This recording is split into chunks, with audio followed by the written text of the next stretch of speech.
become the villain.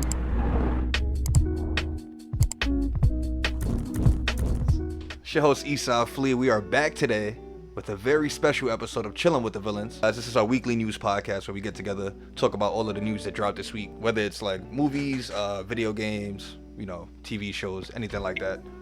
Druce, I know you wanted to go ahead and kind of break down what happened this weekend and last weekend, I believe, with AEW's pay-per-view event and WWE's pay-per-view event. So cook up real quick, Druce. Let the people know what happened, your thoughts and everything. We know you are the Between Villains resident wrestling expert. Yes, sir. So last week we had AEW Full Gear, probably their best pay-per-view up to date.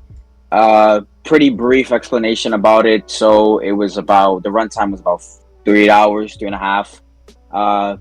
Stacked card for sure. The unfortunate events of AEW is that sometimes they overbook, so like certain matches just don't have that feel to it. Pretty much they just like overbooked MJF for him like getting injured, and then Adam Cole coming back, his ankle was like messed up, so they needed him to replace MJF for the match against Jay White. It didn't turn out to being that way. MJF came in, they had a solid match, solid 8 out of 10 match. That was pretty cool. Night of the match for me was Swerve versus Hangman. Swerve absolutely beat the shit out of Hangman. Hangman also beat the shit out of him as well. A great hardcore match if you're definitely like into like that old Attitude Era hardcore wrestling. Yeah. That was definitely the match to look out for. So then you also had Claudio Castagnoli versus Buddy Matthews in the pre-show, along with I believe Eddie Kingston versus Jay Lethal. Those are some solid matchups. Like I said, it was a good match, but just nothing really came out of it. So mostly like the second half of the show was like really good. The Triple Threat Women's match was really good for the TBS title. Very happy that Julia Hart finally won the belt. Shout out to Chris Statlander. She was holding it down for a little bit because Jade Cargill dipped. We also got Toni Storm winning the women's championship from Carl Shida, which is inevitable. But the only toss up with that is that they constantly swapping out their women's champions back and forth. So it's kind of like up in the air. That's why I feel like the women's TBS title is much better. And then you also had that great Fatal 4-Way tag team ladder match. Some great action in there. If you like some ladder spots, you like some, just tag team wrestling. People in getting general. thrown off and shit. Match. Yeah, for sure. You had people bleeding. You had people getting cooked through ladders, Home Depot style. Let me actually ask you, what was up with that? I heard the internet reacting. They were saying somebody got fucking stapled or some shit. Okay, so in the hardcore match, the Texas Death match, Sheesh, so Adam Hangman Page, he took a nail gun or staple gun, and he just started stapling at Swerve, and it was very brutal, very brutal. He stapled because what happened is that Swerve entered in Hangman's crib, right? He took a arts and craft paper and just started like painting some nonsense. So Hangman took it and he like stapled it to the dude's like cheek. It was some crazy stuff, but yeah, it was definitely brutal. Match of the night. Yeah. So that pretty much wraps it up for like the AEW side. I know there's like more matches on there, but once again, it's so overbooked that like you kind of tend to forget those things. So moving on to the bigger news, Survivor Series, was last night. Yeah, and I could actually join you. Recording. I could join you in on this convo because I've been keeping up with WWE, baby. I'm back. Yes, sir. And pretty much, the card was pretty short, which is surprising, but I'm glad that it kept it that way. Because, the inevitable happened. So we're gonna go. We're not gonna go straight into that. We're just gonna break down, the pay-per-view itself. So the opening match was the women's War Game. I believe they gave them like almost about an hour of runtime. It was pretty solid. Just typical War Game stuff. Right. You had a crazy ass spot with the garbage can, Io Shirai, Io Sky, whatever. Well, they call her Io Sky, but Io Shirai. Io, nice. Whatever. I fuck with Io. Yes. She's really cool. Matter of fact, didn't she put on a fucking like a garbage can over her fucking head and then jump on? Yeah. She's wild, bro. She's fucking she is wild for that. She's wild. That was definitely the spot of the night for that match. Unfortunately, Damage Control couldn't get the job done, so boom. And then after that, we had Gunther and the Miz. Screw the Miz, he's a bum. Are you saying Gunther is so when you say that, like, are you saying that from like a heel perspective, like you don't like, you love to not like him, or do you actually not fuck with the Miz? Because I've come I don't around. fuck with him. I've come around on the Miz. Like, I actually appreciate like his consistency and shit. Like, you know, I he does did put at a lot. certain point. You know, fuck with him. No? He's just too stale, bro. He's just too stale. The same old shit. Yeah. Now And the video with him cooking Daniel Bryan is legendary. yeah, he's Legendary. the talking smack from like 2016. Yeah, that was funny. But you know, fuck him. Anyways, he got smacked by Gunther, and that was really cool. I like what they're doing with Gunther. They're pushing him, and you know, he's solidifying himself to being the longest reigning Intercontinental Champion, but also the best Intercontinental Champion. You got somebody of that wrestling caliber who started off on the independent scene. Like, I watched this guy grow from being Walter in Progress Wrestling, taking over, you know, the European scene, going into PWG, Pro Wrestling Guerrilla, now moving into WWE and taking over too, which is surprising because not a lot of the indie guys come in and get a spot like that at the main roster. So, you know, Gunther did his thing, showed him who's the better man, you know, whipped his ass, and, you know, gave him that, you know, that little shrug. Let's talk about the. We had that. Let's talk about who returned. Not the big one. We'll save the big one because I know you want to cook up with that. But we did finally have the Viper return. How'd you feel about that, Drews? It was inevitable. Randy Orton was gonna come back nonetheless. I felt like they should have kept it on a low profile. I understand why they did it, but I still feel like when you have somebody of his level, you still want to keep it like low key. They did something similar with Kevin Owens in the War Games for NXT, I believe, like 3 years ago. And it was really cool. But you know, when Orton came out late. Obviously, that's due to, like, you know, his medical reasons. He can't really take bumps like that. I'm not saying he's not going to wrestle full matches, but, you know, a match like that, he shouldn't be, you know, taking the risk of hurting himself. He just got medically cleared, you know, and how ironic is it that he got medically cleared his first match being a big-ass steel cage, you know? Right. So that was awesome. That RKO spot was pretty cool, too. Felt like they could have done better, but it was cool nonetheless. He called somebody, right? He called somebody like he called JD. Yeah, JD McDonough. They just threw him off. It wasn't the best. He called him, but it wasn't. I feel you. It wasn't the best RKO that I've seen. Definitely not. Nah. And then then you had Team Cody Rhodes win. It was a solid match. Definitely not the best War Games match, but it doesn't even matter because the most important thing that happened that night. The most important thing that happened that night was that this man came back and Tony Khan fumbled the bag. You understand me, Tony Khan? You dirtbagged it. Oh, we got CM Punk back. Welcome home, Punk.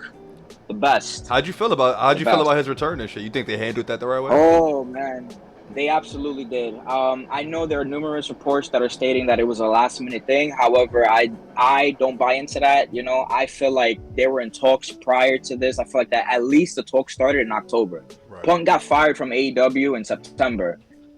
So they officially, I believe they officially released him like September 2nd or some shit like that. Not even released, terminated, fired. Packed you know, up. And packed up, yeah. And then he sure as hell packed his bags and came back home to WWE. So I was screaming, I was happy. I'm a Punk guy, you know. Yeah. He's in my top 5 of all time. Best in the world. I'm very happy. Yeah, of course. I'm very happy to see him end his career here, in WWE. And the previous stint with WWE and Punk, he was just a commentator, right? Yeah, he came back in. I know niggas is mad about that. I know for a fact niggas mad about that. Were you? Well, actually, were you mad about him commentating? I was pissed because I obviously wanted him to wrestle AJ Styles. AJ Styles was like fresh coming into WWE, so it's kind of like, why the fuck you commentating, bro? On some bullshit. Like, you might as well just. Yeah, you know? that was just an alley oop for them to take right there. Facts. Damn. Yeah, missed opportunity. Sure. But he was actually supposed to come back too. Fox had offered to pay for his contract. Unfortunately, Vince McMahon's dumbass said no. So, and good thing he's not running WWE anymore. Yeah, man. We definitely in the new era for WWE. But Punk, is he? Sir. So right now he's gonna. Where do you think he should get pushed? Do you think he should be competing with Roman for the belt? Do you think he should be competing for the For the belt that Seth has, maybe. What do you think? I feel like personally, okay, if you asking me like the top priority, I feel like he should be the one to beat Roman. I feel like it makes sense because you got somebody who hasn't been in the WWE for nearly 10 years. Right. And this is the only guy Roman has never beat. So it's only right for Punk to come in and beat him. However, are they going to do it? No, it makes too much sense for them. So if the alternative is to face Rollins, which is going to be the better match as well, in my opinion, that's the route to go. I feel like you have Punk win the Rumble. You have him face Rollins at night one. He gets to actually main event night one. That would be so fire. And then I cry. I cry. And then I cry. Seth, one of my favorite wrestlers ever too. So of course, man. He's also in the top 10. Yeah, Seth is up there. For sure. I fuck with Seth, especially like out of the new, being, older now and like seeing like, the difference in wrestlers and shit like that. Seth gives me like them old school vibes a little bit. Like them Attitude Era, like straight asshole, like, heel, somebody you kind of love to hate. So I mean, not too different from Punk, to be honest. Depending on who you ask and shit, like people love to hate Punk. I'm one of them. Punk blows minds. Yeah. But he's good. But he's great. I'm not gonna lie. His mic work is second to none. You can't argue with it. You cannot argue. Like, bro, he. You could tell, like, some shit. He's one of them niggas that, like, he doesn't even have to rehearse what he's gonna say. Like, he probably just be going out there and just cooking up off the fucking dome, bro. Niggas a goat. And he's gonna be on Raw tomorrow, so that's gonna be interesting. Yeah, very interesting. We tuning into that. Do you think he is like? You think he looked like he was in shape to get back into matches and shit? Honestly, yeah. He just wrestled 3 months ago, August. Yeah, he wrestled his last match August 27th, I believe. It was All In against Samoa Joe. The runtime for that was about 17 minutes. Oh, that's good. And he, didn't miss a step. So now I feel like he's going to be more comfortable because he's actually dealing with professionals. No shade to AW. Obviously, I love my guys out there. Shade. But you don't got immature people like Jungle Boy saying real glass and then getting beat up by Punk backstage. So he definitely got the professionals on this side. Fucking Jungle Boy, bro. I fucking hate him. Yeah, I hate him too. You're not. Oh, there we go. Who that? That's Sace right there. Yeah. For some. Oh my God. Yeah. What up, Rigo? Oh my God. I love it. Yeah. We're gonna officially get into this shit, but yeah, guys, we're gonna get into some news for the week. So, the first big news that we have. It's kind of like two different stories, right? We got casting updates on Galactus and Doctor Doom, right? So it seems like the two frontrunners right now to play Doctor Doom is Cillian Murphy and Mads Mikkelsen.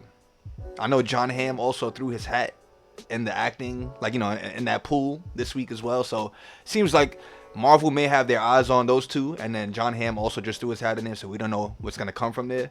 But yeah, Juice, how do you feel about these casting decisions for such an important Marvel villain, Doctor Doom and shit? Cillian is the way to go, bro. Cillian, he's fresh off this Oppenheimer.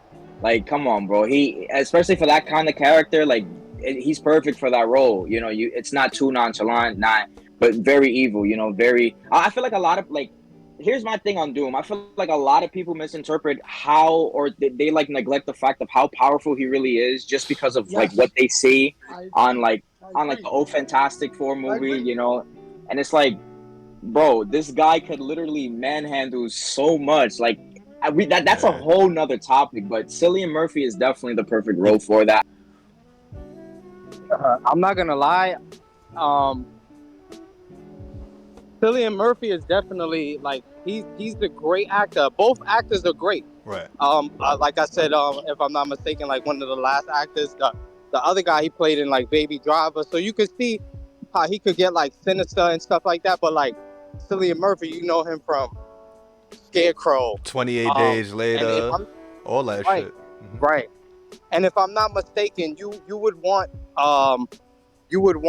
the character that plays Doctor Doom to be like intelligent. Not to say that the other actor isn't intelligent, but for Oppenheimer, if I'm not mistaken, I heard that Cillian Murphy he literally sat there and learned the language. No, he's like that, bro. He's really like that. Yeah, like so it's that. okay. Yeah. So it's like, and from like when he plays Scarecrow, he could go dark, or he could go like he needs help, psychopath. I think the choice is easy. I know they gotta like interview and vet everybody, but it's no secret that like Marvel has been taking a hit, especially like with these movies, some flopping, some not like creating the revenue streams that they thought. Facts. So if you're gonna introduce Dr. Doom, you gotta go Cillian Murphy. You got to. Mugatu. He blinded. Dr. Mugatu. It's just the right thing. Yeah, it's just the right thing to do. I feel like he's the best choice overall. Bigger fan base, range. He gives you that like European feel, which not to sound funny, his face just looks villainous. That raw, like nonchalant attitude. Like he could bring it back. Like he could create buzz. He could, and that's what Marvel needs right now. Because I know with the directing they were trying to go with like all the like Miss Marvel stuff. It's funny because Mads Mikkelsen actually played Caecilius in Doctor Strange 1. He was like he's like one of the villains in that shit. But Mads Mikkelsen, I don't know if y'all ever seen the game Death Stranding. He played the main villain in that shit, bro. He's like that too, bro. Like Mads is nice. He was also one of the main villains in what was that Harry Potter movie? Fantastic Beasts. He replaced Johnny Depp and shit. Like his acting range is just as good as Cillian. I just think he's a little older than Cillian. His resume speaks for itself. Yeah. They both. Right now. You bringing some good points. Yeah. So basically, Marvel is looking for Javier Bardem for the role of Galactus. Now, if you ever seen No Country for Old Men, he was the guy going around killing people with the air gun. He was that main villain. The old dude? Yeah. He had kind of like the bob. He had like the weird haircut. Get out of here. The serial killer. Yeah. He was also one of the main villains in 007 Skyfall. He was like one of those main villains. So yeah, he's official. How do y'all feel about that? I honestly think that'd be a dope. Like I think that'd be fire. Like because like you said, I've seen him in No Country for Old Men, and that movie was intense, bro. Ahead of his time. That's a good movie. I need to watch that too. I heard it was a real good movie. I need to watch that. I ain't going for it. Yeah. And I'm sure he played in multiple other things that like that's not named and stuff like that. Yeah. So I definitely think it'd be fire. He'd definitely kill that role. Yeah, Sace, how you feel about that, bro? Could you see him as Galactus? I can see it, but I feel like they could definitely be other people. But you know how Marvel's trying to be all like technical with the character, with the castings and shit too. Yeah. I wouldn't mind it. Would I hear if it's somebody else coming out of left field try to play Galactus or something? I wouldn't mind that either. I'm be honest with you. Like you said, he's not I don't know much about Galactus like that. Right. Like when I read in the comics, it was when Silver Surfer, like that was my nigga. Yeah, my son Norrin Rad. Yeah. You feel me? That's about it. Yeah. Nigga, that big purple dude, I just knew he was a big ass purple dude that was mad annoying. Yep. OD annoying. They're gonna CGI him, right? They better. Imagine he's just mad. He's just walking around with a purple jacket. Man, you wildin'. Don't do that. Don't do that. No, please don't do that. So I feel like there's one person in particular that I just feels like has the persona, the tone. I forgot his name, but he played as Opie in Sons of Anarchy. I feel like he's a great. The dude from The Walking Dead. I never seen the dude from The Walking Dead. Nah, I suck, bro. I fucking suck. Nah, bro, go there. Opie would definitely put like Galactus into perspective. I feel for a lot of casuals as well. Naturally too. Yeah, I agree. Yeah. Damn, bro. Okay, Drews. Yo, Marvel, if y'all want to hire Drews, y'all gotta talk to us. We gotta work out some. You feel me? Fuck out of here. Opie from Sons of Anarchy. Between the mask and how big he is, like it doesn't. I feel like it doesn't really matter. They just gotta make it look realistic more than anything. Yeah, it really depends on how Marvel chooses to like use him. Like remember we was watching the new Ant-Man? Like MODOK was cool, but like it doesn't really matter. He was cool, but it doesn't really matter. Nah, fact, that ass, bro. That wasn't a bad MODOK though. Nah, it wasn't, but like in the grander scheme, like they didn't really, you know what I mean? They wasted him. I feel what he's saying. Like, yeah, you know what I mean? He was more satire than anything, to be honest. It kind of like goes back to what we was talking about with the wrestling shit. Like, it was a good character, but they put him in the wrong spot. They booked him in the wrong movie. Discussed this before. Yeah, we have. With their comic books are already written. The template is there. Why not just use it? All the characters already have assigned genders and characteristics and personalities. There's no reason to change it because it is what it is. Like, there are some exceptions where it's not that big of a deal. Right. But we get the adaptation of the world, today's world, but you don't have to. It's a comic book, like Cactus is saying, bro. It's a comic book. You don't have to go to that. You know what I mean? Don't change all the major characters, bro. Like, especially with the rumors of Silver Surfer. I get it. The Silver Surfer rumors is crazy. Yeah, that's insane, bro. And I get it. They're battling two different worlds. That shit blew. Like Deadpool, when they released Deadpool 1, like, it really like saved, like, because it gave us that gritty, that cursing, that graphic, comic accurate. What we want. Comic accurate. We're talking about superheroes, like, you know what I mean? Like, superheroes are not out here just saving cats from trees. Like, this is people losing their families. Like, it's dark. If Marvel wants to put out something light, something for the kids, something that's not so dark, just go Runaways. Just go full into Runaways. They could do that. Runaways was good. That was a good show. They should have kept that show going. It's perfect. You got a whole bunch of young kids. Like, kids can relate to it, right? Kids arguing with their parents. But like, if you like superheroes, that cast is crazy. And if you cast them right, and you could push, you got the T-Rex shit. Yeah, the Runaways could actually deal with all the agendas that y'all want to push for teens and shit like that. You know what I mean? Like, I could talk about trans. I could talk about trans. I could talk about differences in sexualities. Like, you know, everything that, you know, people that are growing up deal with. Y'all could definitely use and that the fucking template. The Hulu show did well. It was good, bro. The Marvels on Hulu. It was good, bro. Call of Duty's next game got fucking leaked. As y'all know, these motherfuckers drop a fucking new game feels like every 6 months or some shit. They're wild. It's basically every 6 months. You got it right. And yeah, man. So the next game that's apparently coming out is Call of Duty Black Ops Gulf War. So Jordan, Druce, Sace, I know you guys fuck with Call of Duty heavy, and we're definitely fans of like Black Ops and shit. So Druce, how you feeling about this? You hype for this game? It's supposed to be set in like the 90s, that Gulf War era kind of shit. No, dude, the last, like, I used to play BO2 competitively, and like right after that, that's when the franchise just started going downhill.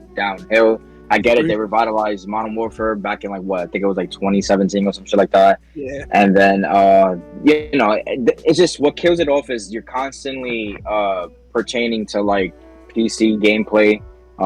You're constantly lowering the time to kill. Gun variations, the maps, everything is so one-sided. There's multiple cheaters on the game. I don't really care for this franchise anymore. Like I said, I haven't cared for it since 2012. That was well over 10 years ago. Right. And you know, they don't know how to take a break and then, you know, try to do something, try to make something special. You have all the right ideas, the execution is just terrible. The campaign on this one was so ass. Oh yeah, bro. No, I hear you, bro. Yeah, story modes don't even be that long. That should be like that should be shorter than the fucking Spider-Man game. Shorter than 20 hours. You beat that shit, and then it's literally on to the multiplayer. Yeah, exactly. That's why I think Black Ops 4 and the rage that they added. If I'm gonna say this, I'm gonna give Golf a chance. Reason why? Because it's gonna be different guns, different map, the old school vibe. So it's gonna feel like a different game. Yeah. On that aspect. Other than that, anything that's like a newer version, in the sense of like with the modern weapons and things like that, is basically gonna be the same blueprint what they've been using for all the Modern Warfares. So that I'll give it up. I remember back in the day when we used to play Medal of Honor. I don't know if y'all ever know that game. Oh yeah. Every Medal of Honor was different, had a different story, things like that. Yeah. So that's the only reason why I'm gonna give it a chance. After that, I think I'm gonna hang up the Call of Duty. Yo, it seems like there's like a unanimous vibe in here. I haven't played Call of Duty since Black Ops 2, probably. Right. My thing is, that was a great era. I get it. Like they want to like expand and you got to keep like newer generations involved, but I just feel like there's some games that the older demographic plays. Like I would love to see the charts on the age groups of like who plays Call of Duty. That ass. Like Black Ops 1, Black Ops 2, heyday of Call of Duty. Until they remaster those games, I'm never gonna play Call of Duty. You know, I'm anti Warzone. I'm not playing. I don't want no parts to it. You want to play with me? We on Fort Neasley's, and that's it. Yeah. People haven't played Call of Duty in years. Like, I don't want jetpacks. I don't want rocket sliding. Just give me the Galil suppressed on Summit and let me go to work. That's it. You want it. You want the good things in life. I agree with that, brother. I agree with that. Yo, while we talking about the video game news, I feel like I got some video game news that may be a little bit more exciting. All right, so this week, another leak, of course. Like I said, it's fucking leak week out here. I think we got some confirmation of a rumor that Wolverine, the Insomniac game coming out, we know it's gonna be kind of connected to the Spider-Man games and stuff and shit like that. It's rumored to release in 2025. Villains, are y'all fucking hyped for this? Regal, as our resident Sony PlayStation dude, how you feeling? Bro, that shit is gonna be fire. I think, if I'm not mistaken, if it's gonna be in the same universe as the Spider-Man, and we know there's a lot of shit going on at the end of Spider-Man. We got Miles Morales meeting the person who's supposed to be Silk. We got Carnage. We have the Daredevil. We have the Daredevil. Like they had the glitch where they had no symbol on the building. If you remember any other Wolverine games from before, I don't think they had X-Men or X-Men Wolverine Origins, which was a pretty good game. I'm interested in seeing how his whole how they changed the whole how he comes back, how he restores himself. I'm interested in seeing what they're gonna do with the game. How he regenerates and shit. The story. Are they gonna have Sabretooth in there? What are they gonna do? Who's gonna be the villain?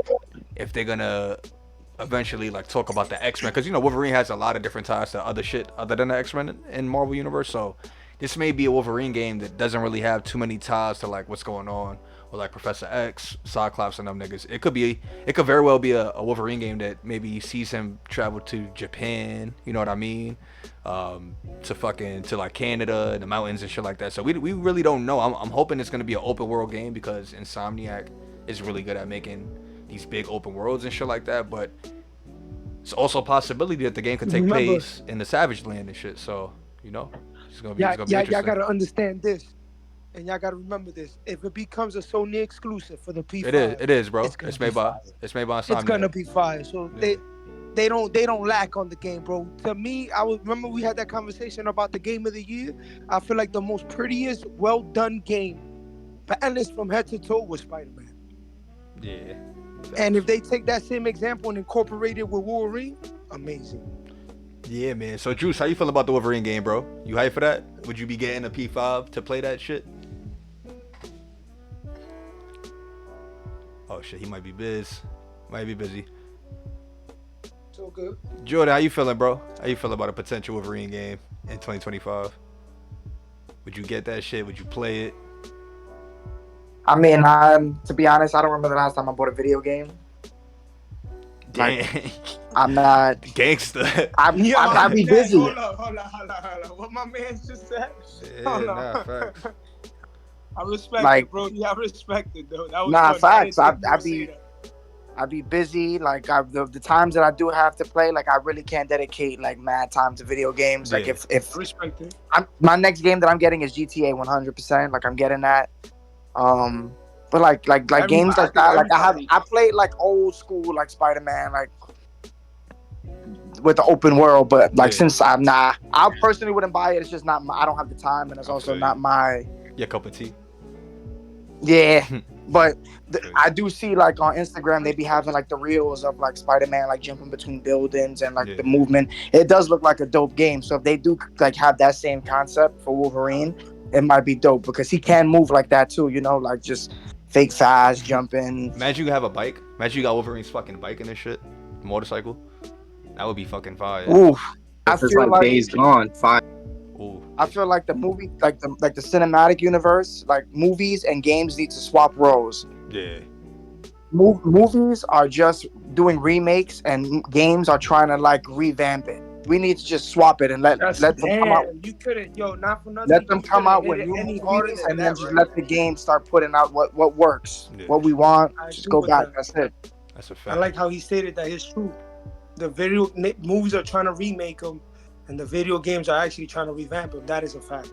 Yeah. That is a fact. No, yeah, it's like what I talked about with the Insomniac world. The Insomniac world is amazing. What they're trying to do with the whole Marvel landscape is very creative. I feel like they're doing a better job than who was it? Ubisoft that made that awful Avengers game. Yeah, it was Square Enix and I think that game under was under Square Enix. There we Ubisoft. go. Square Yeah, yeah. Enix. I think it was Square. Yeah, it was wild. All right, so with Wolverine, bro, come on. Wolverine, as a child, Wolverine and Spider-Man were my two favorites. Super excited for that. I do feel that they should take their time the same way they did with Spider-Man 2. Take their time with the story, take their time with what they're trying to introduce, and who the villain is gonna be. Because obviously you could go the easy route and pick Magneto, but what if we got Sabretooth in there? A little origin story, so on and so forth. But I'm copping out for sure. Do you guys think it's gonna have a bunch of ties to X-Men, or do you think it's gonna like stand more alone? I think. Oh, that's a good question. I feel like it'll be more standalone, just considering it's Wolverine's, I guess, story. I guess what I'm trying to say is maybe they'll consider adding the X-Men later on in the story, But for now, I think they're gonna focus a lot about like just Wolverine. So definitely Wolverine based. I think it's a reboot. I think it's like a reboot, not a reboot meaning changing the whole storyline, but like a reboot for Wolverine to bring him back out. That kind of brings us to our last piece of news. So we had some drama. This isn't really leaks and shit. This is more so some fucking drama. So we had the two leads of Scream 7 kind of drop out of the movie. We know Jenna Ortega and I think Melissa Barrera, something like that. Yes. Yeah, I think Melissa wound up tweeting something in regards to obviously the war that's going on between Palestine and stuff like that. So yeah, she basically tweeted something, but it wasn't really any sides that she was taking. She was more so questioning something about it, like questioning the information, and they kind of just dropped out of the movie. So Jenna Ortega was like, "Oh, now you're dropping my sis out, then I'm out of here too," and kind of dropped out as well. So that makes it that's a good way to make a stand for it, though. I'm gonna be honest with you. That's a fact, bro. It kind of sucks though, because now if Scream was to replace him, who you gonna replace him with now? Yeah, and not for nothing, it was actually, they were okay. It wasn't bad. I thought the latest Scream movie wasn't bad. It was pretty cool. It made me feel like the old school vibes a little bit. Yeah. I don't know if y'all could agree with that. Y'all probably gonna disagree with it maybe, but I feel like it gave me a little bit of the old school, jumpy vibes when you jump on it, like little things like that. But that's wild that they got dropped because of that. Like that kind of sucks if they do that.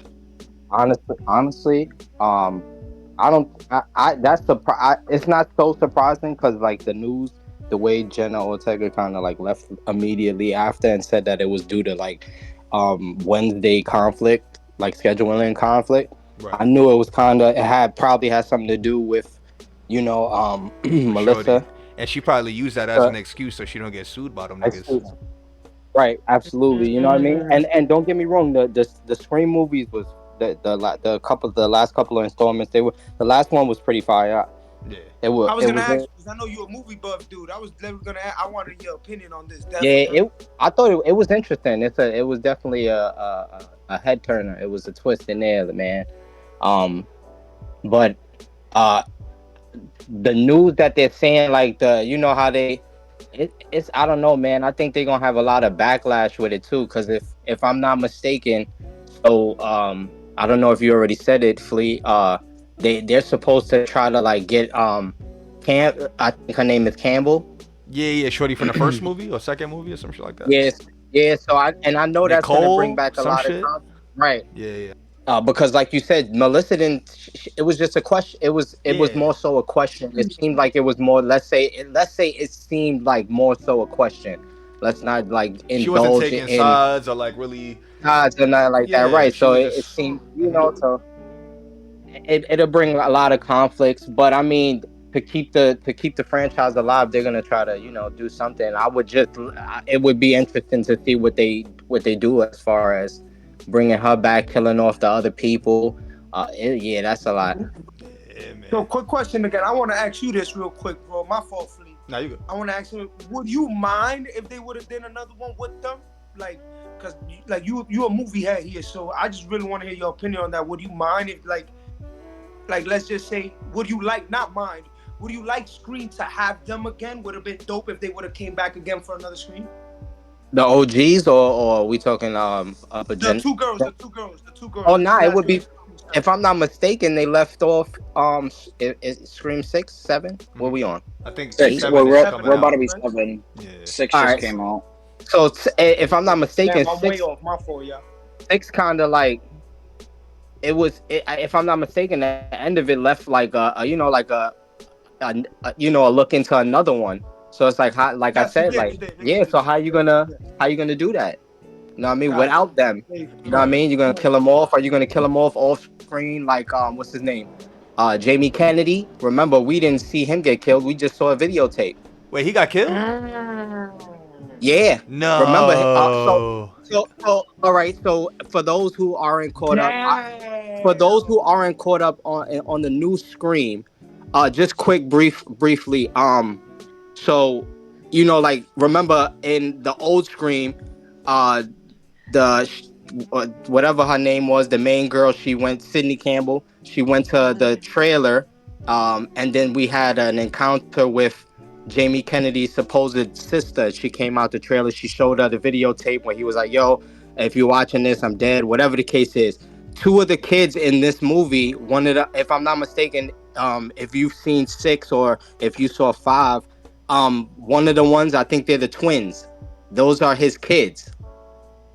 Oh yeah, that's right. Yeah, they did end up fighting them. Right. Like that like a little homage to Scream, that weird shit, that like little cult museum. Right. So you're right. Yes. So, and that they're movie buffs and shit like that, just like him.